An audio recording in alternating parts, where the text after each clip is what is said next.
Ngjarje e rëndë ka ndodhur ditën e sotme në Vlorë, ku është dhunuar në mënyrë barbare avokati i njohur Kujtim Cakrani. Për të folur mbi këtë ngjarje kam të ftuar në një lidhje direkte kolegun e tij, zotin Gylsen Zhlima.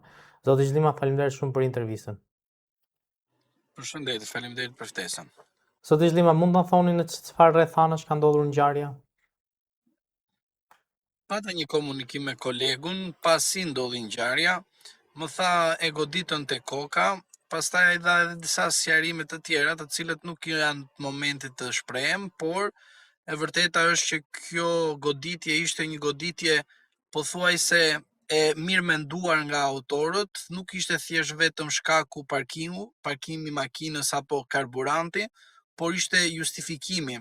Pra ishte mënyra se si duhet provokonin ngjarjen dhe se si autorët të vërtet të kësaj ngjarje të jenë ata të cilët do të gëzohen në një farë mënyre për shkak se kanë kryer një akt terrori ndaj një funksionari publik, sepse ne avokatët keni parasysh ushtrojmë funksionin e personit publik për shkak se i japim një shërbim të çdo qytetar shqiptar, pra të çdo qytetar, pavarësisht se ka lek apo jo, në kuptimin edhe kryesisht ne jemi të urdhëruar nga gjykata të bëjmë një shërbim ndaj tyre.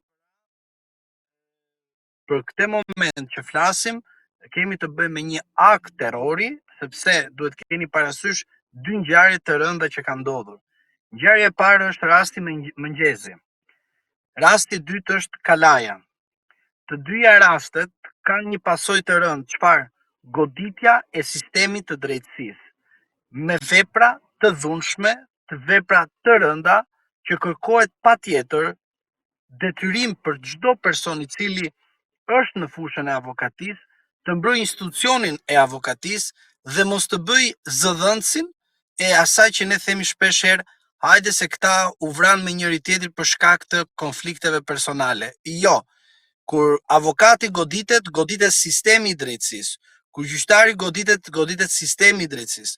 Kur prokurori goditet të gjithë sistemi i drejtësisë. Prandaj, ajo që unë dua të them të qytetarët është që kjo, do të thoja, ngjarje ose ky dhunim i kolegut tim ishte një goditje shumë e rëndë ndaj sistemit të drejtësisë, sepse në fund fare ne duhet kuptojmë diçka.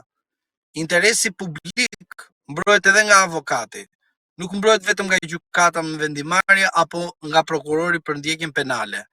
Avokati është instituti më i rëndësishëm së veçantë për sa i përket veprimet që kanë bërë dy personazhe janë sigurisht veprimet të cilat për mendimin tim do të thosha në aspektin teorik frymëzim i keq qeverisjes së këtij vendit. Dhe autorët të vërtet janë ata të cilët kanë frymëzuar autorët e ngjarjes. Avokat, në çfarë gjendje është zoti Cakrani, pra çfarë dëmesh ka pësuar? Goditje në kokë, e vetmja, pra i vetmi dëm që me sa më tha edhe ai vet mua, po edhe ai që bëri dhe një intervistë tek mediat, nuk ka goditje të tjera, por mënyra se si autorët vajtën edhe e goditën edhe brenda makinës, por edhe jashtë makinës, pra duke qenë kaq shumë të organizuar, nënkupton që ata nuk deshën vetëm të godisnin në kokë, po donin të bënin edhe, do të thoya, masakrën ndaj kolegut. Por për fat të mirë, goditja ishte aq sa ishte në kokë, duke uruar gjithmonë që goditja mos të jetë me pasoja të rënda për shëndetin e kolegut.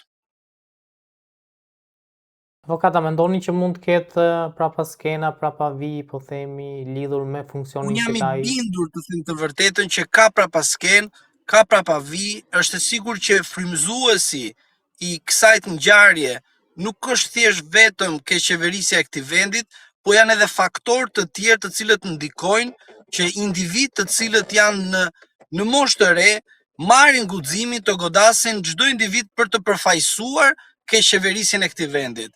Pra, për mendimin tim, zoti Cakrani është goditur nga autorët e vërtet që ngjallin urrëtie, ngjallin konflikte për shkak se duan të mbrojnë pushtetin e tyre.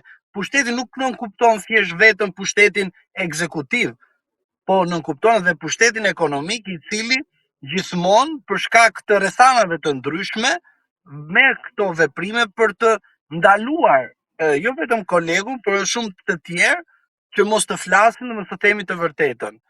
Kjo goditje nuk është një goditje midis personave apo individëve apo një ngjarje private apo personale më mirë. Kjo ngjarje tregon që është një akt terrori ndaj funksionarëve të drejtësisë, ndaj atyre të cilët mbrojnë interesin publik. Prandaj unë them të qytetarët që rrugëzgjidhja më e mirë është nëpërmjet debatit dhe jo të akteve të dhunës. Avokat, ju folët pak edhe për dy rastet e avokatëve të tjerë, i cili njëri prej tyre u dhunua zotin Menqesi dhe po themi ka pasur dhe avokatin Elbasan, i cili vetëm pse le të themi u shpreh që do të merret personalisht me prokurorin duke shtuar se do ta apatise në gjykatë, gjykatësi dhe prokurori në fakt po themi morë masa ndaj tij duke edhe arrestuar. A duket sikur ka një bashkim mes prokurorëve dhe gjyqtarëve në një bashkim kundër avokatëve? E vërteta është që shoqëria jonë është në shumë raste paragjykuese edhe ndaj avokatit, edhe ndaj gjyqësorit, por edhe ndaj prokurorit, por duhet kemi parasysh ngjarjet janë specifike, pra nuk është se kemi të bëjmë me një rast dhunimi të avokatit në Elbasan në aspektin fizik, por në aspektin institucional, procedurial, gjykata dhe prokurori u bërën bashkë duke dhunuar dhe duke arrestuar, duke përdorur ligjin si mjet dhunues ndaj avokatit të Elbasanit. Në rastin tjetër, kemi të bëjmë me raste dhune, pra një person organizon të tjerë dhe godet dhe shkon në tentative sipër për të vrarë zotin Mengjezi. Rasti tjetër, një djalë i ri shkon edhe për shkak të lasheve me drejtësinë vret një gjykatës. Pra, këto janë ngjarje që nënkuptojnë qartazi që dikush kërkon që brenda rrethit dhe sistemit të drejtësisë të kemi të bëjmë me konflikte midis nesh dhe jo konflikti që është ai që na e krijon, që është frymëzimi i keq politik, i keq qeverisjes së këtij vendit. Është shumë e thjeshtë kjo. Po në të treja rastet, frymëzuesi i dhunës kush është? Keqqeverisja, ligje të gabuar, të normuara që sjellin si pasojë dhunën. Edhe te rasti i zotit Mengjezi, edhe te rasti i ndjerit Kalaja, edhe te rasti i zotit Cakani, edhe te rasti i kolegut Bajrami në Elbasan. Janë dhuna e cila si dhunë çfarë nënkupton? Nënkupton përçarjen, nënkupton goditjet midis njëri tjetrit. Pse e bën këtë keqeverisja dhe pushteti? Çfarë do lloj pushteti? E bën me qëllim që ne të merrem me njëri tjetrin dhe mos të merrem pikërisht me ata të cilët dhunojnë institucionet kushtetuese.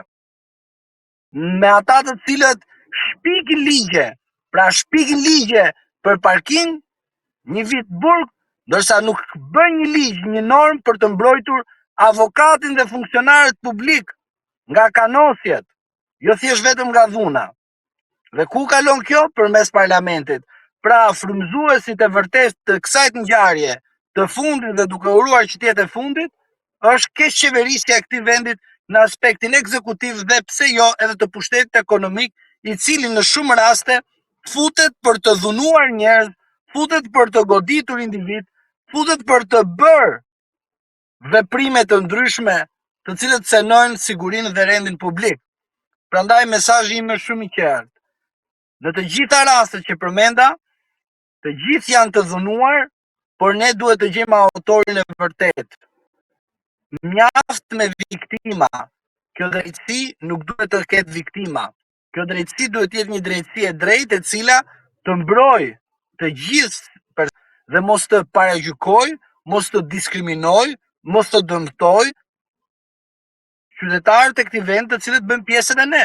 edhe gjyqtari dhe prokurori, edhe avokati, qytetar të thjeshtë të këtij vendit, por për shkak të detyrës, sot kolegu ynë u godit nga disa persona të cilët duhet të paraqiten edhe të shkojnë përpara drejtësisë.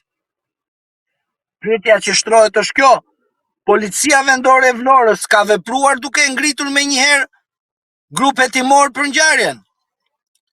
Pse policia po vonon për të bërë veprimet e duhura procedurale? Pra do të thotë që në rast se ne kemi një mosveprim nga ana e policisë së partisë apo policisë së pushtetit ekonomik, sigurisht mendoj që këtu është një skenar i mirë menduar, preteksi parkimi, preteksi karburanti, por në fund fare skenari, ngjarja nënkupton që unë bërë një interes tjetër. Pra interesi nuk është parkimi, nuk është zënia e rrugës. Thjesht është justifikimi që njerëzit thonë është një problem apo një konflikt personal. Jo, i nderuar, është konflikt për shkak të detyrës. Është konflikt për shkak të së drejtës.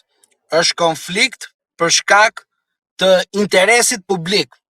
Sepse individ të tjerë të caktuar, si nga pushteti ekonomik, ashtu dhe nga ti ekzekutiv, kërkojnë që Shqipërinë ta bëjnë pronë private, kërkojnë që shqiptarin ta largojnë nga vendi dhe kërkojnë që të shpikin artifica të tilla që të tregojnë sikur kjo ngjarje është personale.